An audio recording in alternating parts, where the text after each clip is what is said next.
కొత్తగా ఇల్లు కట్టుకునే వారికి నిజంగా ఒక గుడ్ న్యూస్ అని చెప్పవచ్చు. ఇకపై మీరు ఇల్లు కట్టుకోవడంలో కొంతమేర ఖర్చు కూడా తగ్గుతుంది.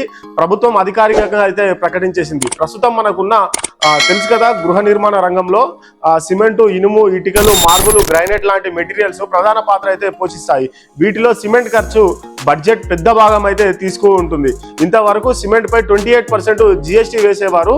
అంటే సిమెంట్ రేటు ఎక్కువ కావడానికి ఇదే ప్రధానమైన కారణం. కానీ తాజాగా ప్రభుత్వం పెద్ద నిర్ణయం అయితే తీసుకున్నది. సెప్టెంబర్ 22, 2025 నుంచి సిమెంట్ జిఎస్టీని 28% నుంచి మనకి 18% అయితే తగ్గించింది. ఇది కొత్తగా ఇల్లు కట్టుకునే వారికి చాలా పెద్ద రిలీఫ్ అని కూడా చెప్పుకోవచ్చు. ఈ తగ్గింపు వల్ల ఒక ఇల్లు నిర్మాణము కనీసం 5 నుంచి 7% వరకు అయితే ఖర్చు అయితే తగ్గే అవకాశం అయితే ఉన్నది. ఇంతటితో అయితే ఆగలేదు.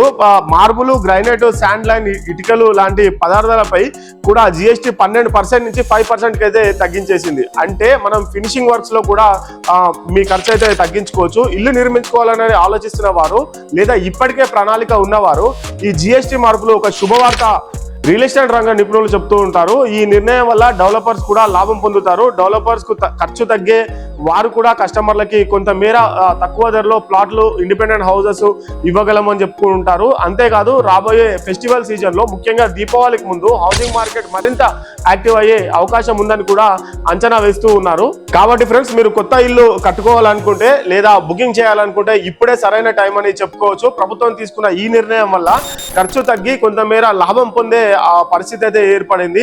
ఇల్లు అనేది ప్రతి ఒక్కరి కళ. ఆ కళని మనం సహకారం చేసుకోవడంలో ఇప్పుడు ప్రభుత్వం కూడా జిఎస్టీ తగ్గింపు అయితే ఒక చిన్న కీలకమైన అడుగైతే మనం చెప్పుకోవచ్చు. ఇక మీరేమంటారు ఫ్రెండ్స్? ఈ నిర్ణయాన్ని నిజంగా ఇళ్ల ధరలు తగ్గించేలా చేస్తుందా? మీ అభిప్రాయాన్ని అయితే కామెంట్ రూపంలో తెలియజేయండి. Thank you so much.